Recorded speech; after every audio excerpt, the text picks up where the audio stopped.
हे WhatsApp guys, कैसे हैं आप सभी लोग। तो सबसे पहले मैं ये कहना चाहूँगा कि अगर आप इस चैनल से कुछ भी सीख पाए हैं, अगर आप मेरे वीडियो से अपना ज्ञान बढ़ा पाए हैं, जीवन में एक बेहतर आदमी बन पाए हैं, एक बेहतर इंसान बन पाए हैं, तो आप इस चैनल को सपोर्ट कर सकते हैं पेटीएम के थ्रू। आपको जो है स्क्रीन पे मिल जाएगा QR कोड और लिंक आपको डिस्क्रिप्शन में मिल जाएगा। अगर आप इस चैनल पे नए हैं तो पहले अपना ज्ञान बढ़ाइए, वीडियोस को देखिए, उसके बाद आराम से दान दक्षिणा कीजिएगा इस चैनल पे और मुझे एक अमीर आदमी बनाने में मदद कीजिए। तो अपने सब्जेक्ट पे बढ़ते हैं। तो ये रहा MSI का MPG X570 gaming edge WiFi motherboard, और मैं आपको रिकमेंड करूँगा कि आप इसे ना ख़रीदें।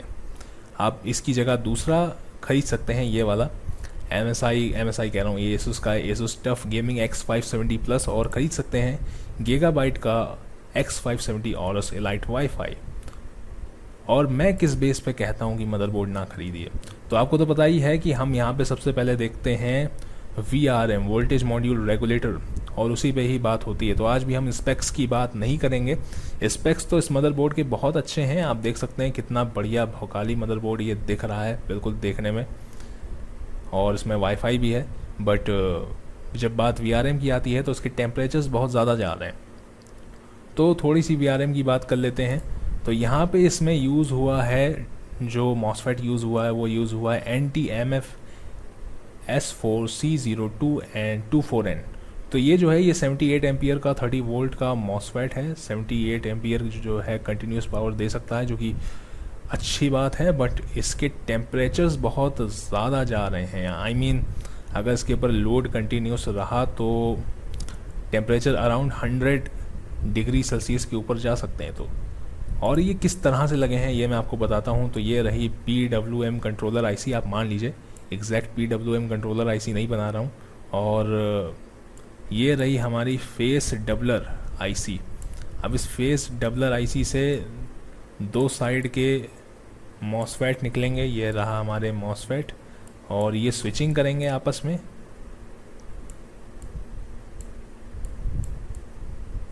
इनके अपने कॉम्प्लेक्स्ड सर्किट हैं, जिसको मैं बड़े ही आराम से ऐसे ही बनाए दे रहा हूँ, क्योंकि मैं पूरा सर्किट डिटेल में नहीं बना रहा हूँ।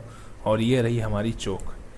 और तो यहाँ पे तो मैंने एक ये PWM कंट्रोलर IC तो एक होती है, फेस डबलर IC एक बनाई है, और ऐसी 4 फेस डबलर IC, ये जो फेस डबलर IC है, ऐसी 4 फेस डबलर IC जो है इसमें से निकलेंगी, और ऐसी 4 फेस डबलर IC में से ऐसे ही जो है मॉसफेट निकलेंगे। तो ये इसका जो सर्किट है, तो सर्किट तो देखने में बढ़िया है, और जो मॉसफेट है इसकी टॉलरेंस भी बढ़िया है, लेकिन ये जो हीट है बहुत ज़्यादा प्रोड्यूस कर रहा है।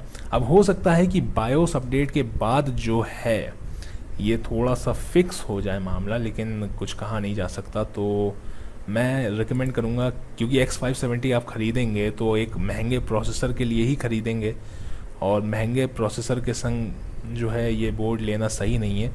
इवन जब आपको अच्छे ऑप्शन मिल रहे हैं तो लेना ही क्यों, चाहे आपको सस्ता ही प्रोसेसर क्यों ना लेना हो। 3600 या 3700X के संग जो है ये बोर्ड ठीक ठाक काम कर लेगा। आई मीन काम तो करेगा, ऐसा नहीं है कि आपका PC बंद हो जाएगा, लेकिन VRM टेम्परेचर्स हाई रहेंगे, और अगर आप ओवरक्लॉक करेंगे तो हो सकता है कि बीच में पावर कट हो जाए। पावर कट हो सकता है क्योंकि CPU जो है वो टेम्परेचर से बचाने के लिए अपने आप को पावर कट कर लेता है, तो टेम्परेचर्स इसके बढ़ने लगेंगे तो पावर कट हो सकते हैं। हालांकि इसका हीट सिंक बहुत बड़ा है। वहीं पे जो है ये जो है इसका VRM जो है बढ़िया है, और इसका VRM भी बढ़िया है। अब क्योंकि मैंने टेस्टिंग नहीं करी है तो मैंने सोर्स से ही पता लगाया है कि टेम्परेचर्स के क्या इशू हैं।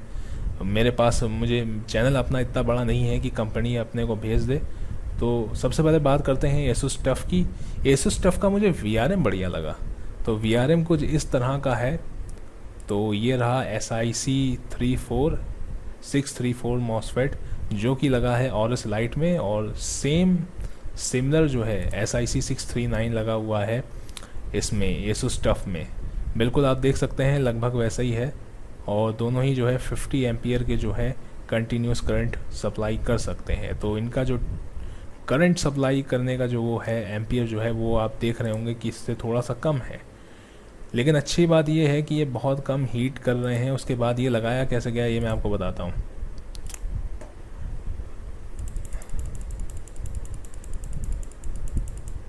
ये जो है यहाँ पे फेस डबलर का इस्तेमाल हुआ ही नहीं है, डायरेक्ट जो है ऐसे करके मॉसफेट लगा दिए गए हैं। उसके बाद और ये एक साथ कितने मॉसफेट लगाए आपको पता, पैरेलल में लगे हैं मॉसफेट ऐसे।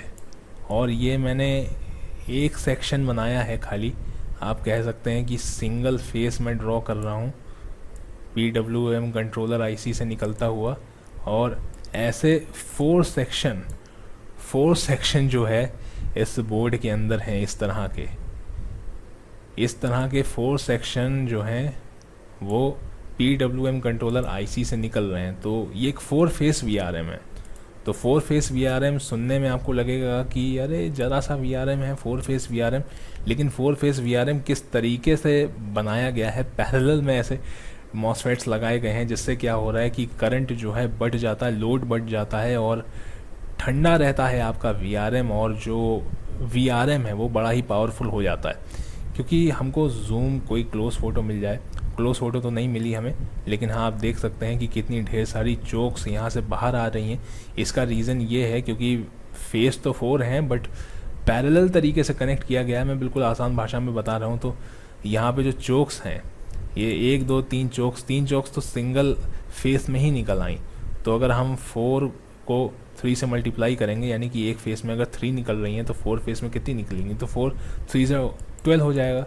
तो हमारी 12 चोक्स बाहर आएंगी। और हो सकता है कि इस मदरबोर्ड में 12 से ज़्यादा चोक्स दे रखी हों, डमी चोक्स भी एक्स्ट्रा लगा रखी हों, बट इसका जो VRM है ये बढ़िया VRM है।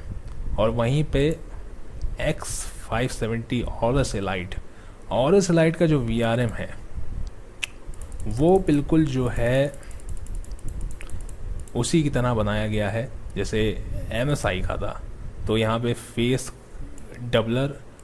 डबलर से हमारे निकलते हुए मॉसफेट, स्विचिंग करने के लिए 2 मॉसफेट लगे हुए हैं, आपस में स्विचिंग करेंगे और जो जाएंगे हमारी चोक्स में, तो चोक्स में जाएंगे। इसे बहुत ही गंदा डायग्राम बना रहा हूँ मुझे पता है।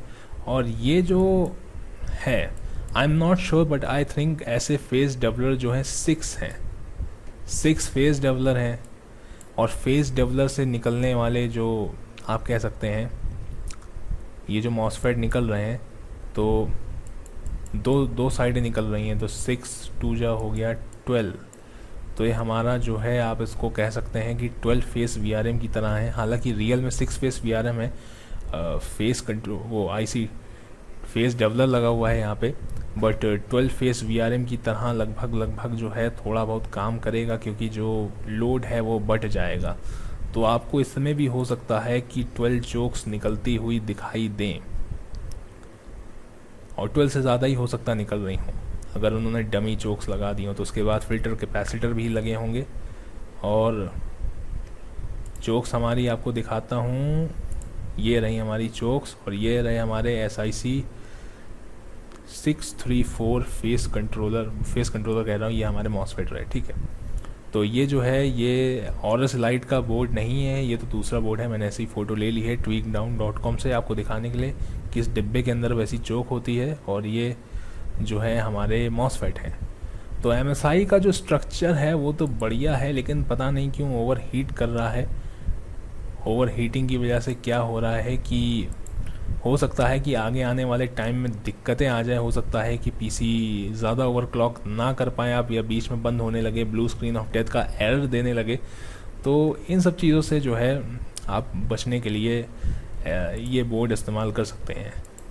ओवरऑल लोड तो शायद ये उठा ले, लेकिन टेम्परेचर्स ज़्यादा नहीं जाने चाहिए। VRM सेक्शन के टेम्परेचर ज़्यादा जाते हैं तो VRM जो है जल्दी ख़राब हो जाता है।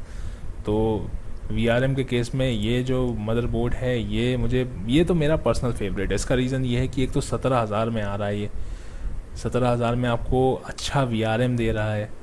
कहने को 4 फेस VRM है, लेकिन बड़े तरीके से 4 फेस VRM बनाया गया। दूसरी बात, गीगाबाइट का ऑरस लाइट तो बढ़िया है ही है, और वाईफाई वगैरह की सुविधा है, और एक महंगा मदरबोर्ड है आप देख सकते हैं। हालांकि महंगा ये भी है, बट इससे अच्छा VRM जो है बनाया है इस बार एसुस ने।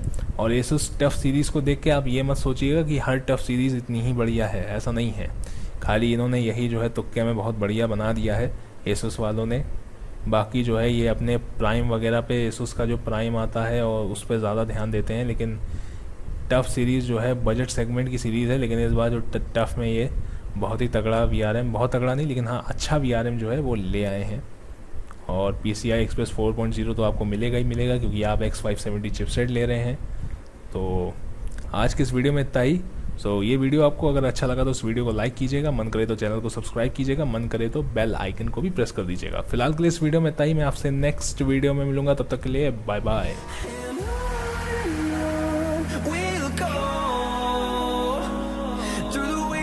Through the highways till my shadow turns to sun